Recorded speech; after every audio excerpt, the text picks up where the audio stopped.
여호와께서 또 모세에게 말씀하여 이르시되 이스라엘 자손에게 말하여 그들에게 이르라. 너희가 요단강을 건너 가나안 땅에 들어가거든 너희를 위하여 성읍을 도피성으로 정하여 부지 중에 살인한 자가 그리로 피하게 하라. 이는 너희가 복수할 자에게서 도피하는 성을 삼아 살인자가 회중 앞에 서서 판결을 받기까지 죽지 않게 하기 위함이니라. 너희가 줄 성읍 중에 6을 도피성이 되게 하되 세 성읍은 요단 이쪽에 두고 세 성읍은 가나안 땅에 두어 도피성이 되게 하라. 이 6성읍은 이스라엘 자손과 타국인과 이스라엘 중에 거류하는 자의 도피성이 되리니 부지 중에 살인한 모든 자가 그리로 도피할 수 있으리라. 안녕하십니까. 8월 28일 수요일 말씀 묵상 시작하겠습니다. 민수기 35장 9절에서부터 15절까지 말씀 읽으셨습니다. 날마다 솟는 샘물은 9절부터 21절까지를 다루고 있는데요. 15절까지와 16절 이후의 주제가 좀 다르거든요. 9절부터 15절까지는 도피성 규정에 대해서 주로 다루고 있고 16절 이후에는 이 도피성으로 들어온 사람들을 어떻게 어떤 기준으로 재판할 것인가를 다루고 있는데 날마다 솟는 샘물 해설을 보시면은 뒤에 기준만 이야기를 하고 도피성 규정 자체에 대해서는 크게 다루지 않는 것을 보게 됩니다. 이 도피성 규정이 가지고 있는 중요성도 좀 관심을 가져야 하지 않을까 싶거든요. 그래서 오늘은 15절까지만 다루고 내일 나머지 부분을 함께 다루었으면 좋겠습니다. 이 도피성 규정이 가지고 있는 의미, 우리들에게 주어지는 신학적 가치가 무엇인지를 좀 집중해서 살펴보았으면 좋겠습니다. 이스라엘의 광야 생활은 가나안 땅으로 들어가기 전에 불완전한 과도기 상태다라고 생각하시는 분들이 꽤 많습니다. 하지만요, 성경의 가르침을 가만히 살펴보면요, 오히려 광야 생활이 이스라엘의 이상적인 모습, 이상적인 삶을 보여주는 원형입니다. 오히려 그 원형인 광야에서의 삶이 가나안으로 적용되고 있어요. 즉 이스라엘 백성들은 애굽에서 나와서 가나안 땅에서 살기 위해서 광야에서 기다리고 있었던 것이 아니라 애굽에서 광야로 나와서 광야의 삶을 가나안 땅에 적용해 들어가는 사람들입니다. 이 도피성 규정은 이 광야의 삶이 가나안에 접목되고 있다는 것을 보여주는 상당히 중요한 규정 중 하나입니다. 9절부터 12절까지 말씀 보시면요. 살인자가 회중 앞에 서서 판결을 받기까지 죽지 않도록, 즉 복수를 당하지 않도록 하기 위해서 가나안 땅에 안전지대가 만들어지고 있는 셈입니다. 광야에서는요, 이스라엘이 한 곳에 진영을 이루고 살죠. 이렇게 밀집되어서 진영을 이루고 삽니다. 그렇게 살던 사람들이 가나안 땅에 들어가게 되면 땅을 분배받았으니까 이곳저곳으로 흩어지게 마련입니다. 근데 광야의 경우에는요, 누군가를 사고로 죽였다. 예를 들어서 나무를 하다가 도끼날이 휙 날아가가지고 옆에 있는 사람을 쳐서 죽였다. 이런 일이 벌어지면 성소로 달려가야 됩니다. 성소에 달려가서 내가 사람을 죽였는데 내가 정말 고의로 죽이려고 했던 것이 아니고 정말 사고였다라는 것을 말하고 그것에 대한 재판을 받아서 자기 그 생명을 유지해야 되는 거죠. 출애굽기에 보시면 이제 성소가 이런 역할을 하고 있었다는 안전지대였음을 보여주는 증거가 21장에 나와 있어요. 사람을 쳐 죽인 자는 반드시 죽여야 되는데 고의적으로 죽인 것이 아니라 나 하나님이 사람을 그의 손에 넘긴 것이면, 즉 뭐냐면 하나님의 섭리 가운데 그 사람이 죽게 된 것이면 내가 그를 위하여 한 곳을 정하겠다라고 말씀하시거든요. 그리고 14절에 보시면 제단에서라도, 고의로 죽였으면 제단에서라도 잡아내려 죽여라, 이런 말을 보면 일단 그 성소가 이 사람을 재판받기 전의 사람을 보호하는 역할을 하고 있었음을 알 수 있게 합니다. 당시에는 어떤 따로 경찰이나 사법기관이 있었던 것은 아니지 않습니까? 그러다 보니까 어떤 사람이 살인에 의해서 죽게 되면 그 피해자의 가장 가까운 친족이 그 복수를 담당하게 됩니다. 이것을 히브리어로 고엘이라 불러요. 근데 이 고엘이란 단어는 어떤 가까운 친족이 노예로 팔리게 되었을 때에 그 빚을 대신 물어주는 사람도 고엘입니다. 그러니까 누군가를 과실로 죽인 사람은 일단 그 고엘을 피해야 돼요. 그래서 안전지대로 도망을 해야 되는데 그것이 바로 성소입니다. 이런 일은 열왕기에서 솔로몬이 성전을 짓기 전까지도 이런 모습이 나타나고 있거든요. 열왕기상 1장 50절 51절 2장 28절에 보시면 그 아도니아, 솔로몬의 정적이었던 형 아도니아와 그 아도니아를 따랐던 요압이 솔로몬이 왕이 되니까 솔로몬이 손에 죽을까봐 그 제단 뿔을 잡는 것을 볼 수 있어요. 성소로 가서 그 제단 뿔을 잡는 모습이 나타나는 것. 가나안 정복이 일어난 이후에 상당한 시간이 흘렀음에도 불구하고 이런 전통은 그대로 남아 있었던 것으로 보입니다. 여하튼 13절에서 15절까지 내용 보시면요. 레위인들에게 48개 성읍이 주어졌는데 그중 6개가 도피성이 되는 거예요. 세 성읍은 요단 서편, 세 성읍은 요단 동편에 두게 되어 있습니다.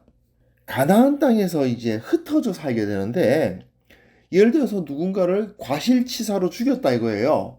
그러면 이 사람은 광야에서는 그 중심부에 성소가 있으니까 그 성소로 도망을 하면 되는데 문제는 가나안 땅은 넓으니까 그 성소 역할을 할 곳이 너무 먼 곳에 위치할 수가 있지 않습니까?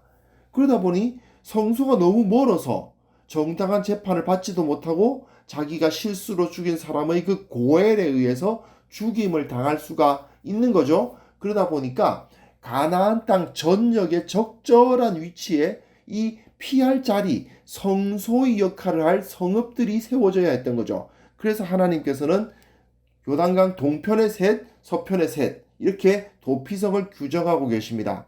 그리고 이것은 어제 우리가 다뤘듯이 레위인의 성읍 48개 중에서 선택되는 거죠. 이것을 보면 금방 알 수 있는 게 레위인들이 성읍 48개가 이 광야의 성소가 가지고 있었던 역할을 감당하고 있었다는 것을 금방 알 수가 있습니다. 이스라엘 백성의 중심이 바로 이 성읍들이었다는 것을 알 수가 있는 거죠.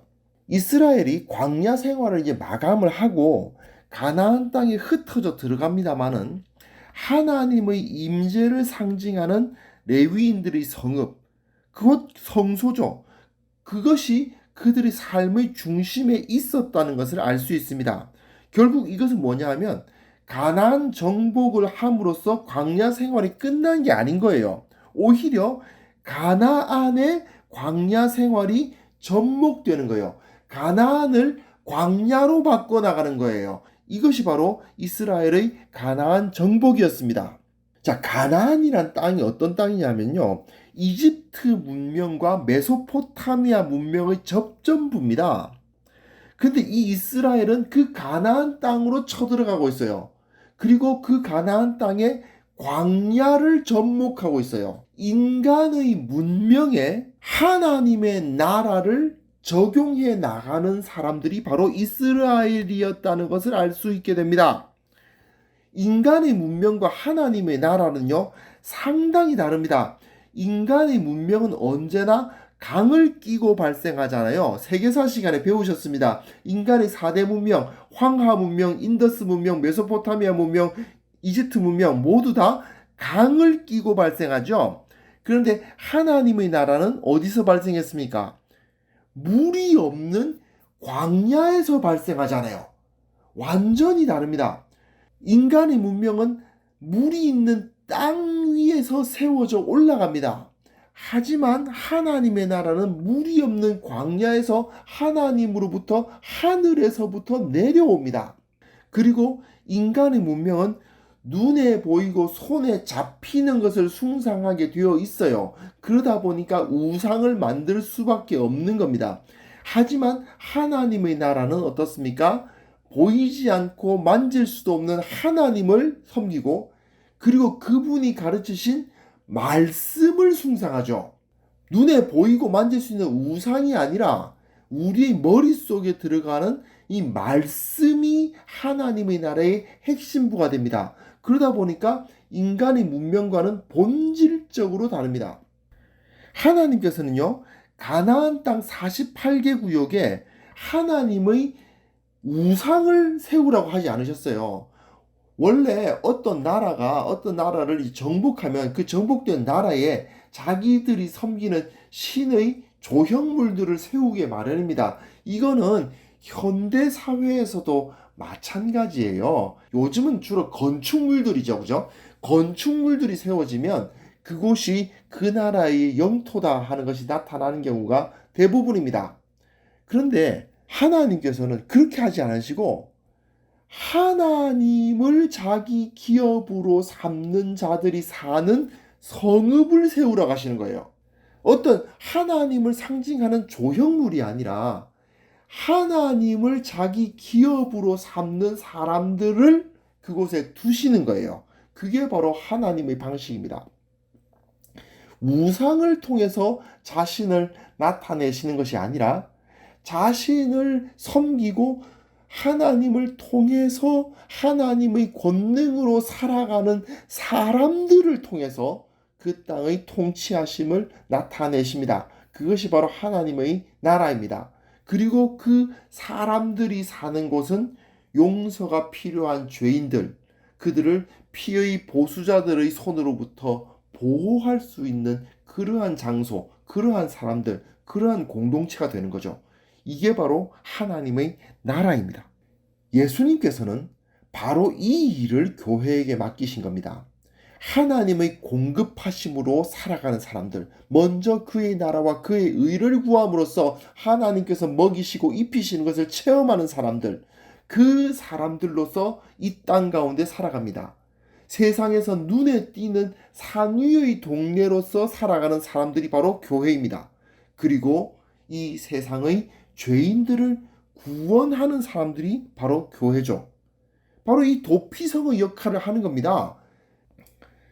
근데 교회가 그 본질을 잃어버리면 뭘 하느냐 하면요, 그 공동체를 세우고 그러한 사람들로서 이 땅 가운데 서려고 하지 않고 건물 지어요. 상징물 세우고. 그게 문제인 겁니다. 원래 사명을 감당하지 못하면 그런 안타까운 모습에 처하게 됩니다. 우리는 이런 모습으로부터 벗어나야 되겠죠. 정말 주님께서 원하셨던 그 산 위의 동네로서 이 세상의 죄인들을 구원하는 진정한 공동체, 그러한 참된 교회로서 우리가 바로 설 수 있기를 소망합니다. 하나님 아버지, 우리 가운데 오셔서 이스라엘이 이집트 문명과 메소포타미아 문명의 접점이었던 그 가나안 땅에 광야를 심었던 것처럼 우리가 이 세상 문명 가운데 하나님의 나라를 심는 산 위의 동네로서 살아가게 하여 주옵소서. 이 세상 죄인들의 구원선으로서 살아갈 수 있게 하여 주옵소서. 예수님의 이름으로 기도합니다. 아멘.